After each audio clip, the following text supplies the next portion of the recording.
Hey everyone and welcome back to the channel. So, what is P1856? The official description is transmission internal speed sensor fault. Your transmission has several speed sensors, and this code specifically points to a problem with one of the internal ones, often referred to as N2 or N3. These sensors are crucial. They monitor the rotational speed of different components inside the transmission. The Transmission Control Unit, or TCU, uses this data to make precise decisions about when to shift gears. When the TCU gets an implausible or missing signal from one of these sensors, it flags the P1856 code and usually puts the transmission into limp mode to protect itself from further damage. Now, what are the common symptoms you'll experience? The most obvious one is the car going into limp mode. This typically means you'll be stuck in second or third gear, and you won't be able to shift up or down manually. You'll likely see the check engine light illuminate on your dashboard. You might also notice harsh or erratic shifting before it goes into limp mode, or even a complete failure to engage a gear. Essentially, your car is telling you something is seriously wrong with the transmission's ability to see what's happening inside. Let's talk about the root causes.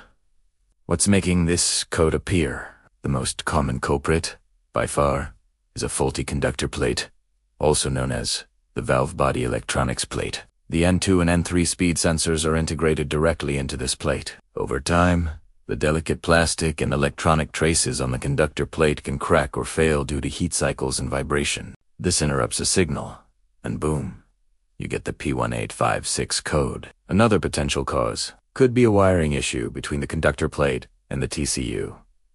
The main electrical connector on the transmission is a known weak point. The O-rings on the connector sleeve can fail, allowing transmission fluid to wick up the wiring harness all the way to the TCU. This fluid can short out connections and cause all sorts of bizarre electrical faults, including this one. So, before you condemn the conductor plate, it's always wise to check for fluid contamination at the TCU. A less common, but still possible, causes a failing TCU itself. While the conductor plate is more likely to fail, the TCU can develop internal faults that prevent it from correctly interpreting the sensor signals. Lastly, although rare, there could be an internal mechanical failure within the transmission that's causing an erratic reading. But usually, you'd have other, more severe symptoms if that were the case. So, how do we fix it? The diagnostic path is pretty clear. First, inspect the transmission's main electrical connector for any signs of fluid leaks. If you see fluid, replace the connector sleeve and carefully inspect the wiring harness and the TCU for contamination. Clean any fluid you find with a good quality electronics cleaner. If the connector and wiring are dry and look good, the next logical step is to replace the conductor plate. This is the most common fix for P1856. This job involves dropping the transmission pan, removing the filter, and then unbolting the entire valve body to access the conductor plate on top. It's a moderately involved DIY job, but definitely manageable with the right tools and a good service manual. One very important note here.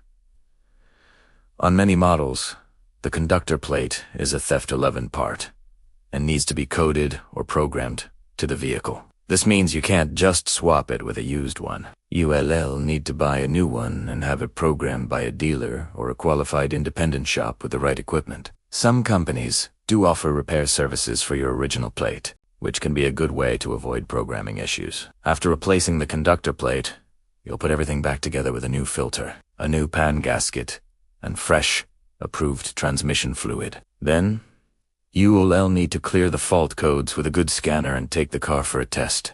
Drive to ensure everything is shifting smoothly. To sum it up, P1856 points to an internal speed sensor. Check for fluid in the wiring first. If it's dry, the likely culprit is the conductor plate. Replacing it is the most common and effective solution. It's a bit of work, but it will get your Mercedes shifting like new again. I hope this video helped you understand the P1856 fault code. If you're tackling this job yourself, take your time and be methodical. If you have any questions, drop them in the comments below. Thanks for watching. Don't forget to like and subscribe for more DIY repair guides, and we'll see you in the next one.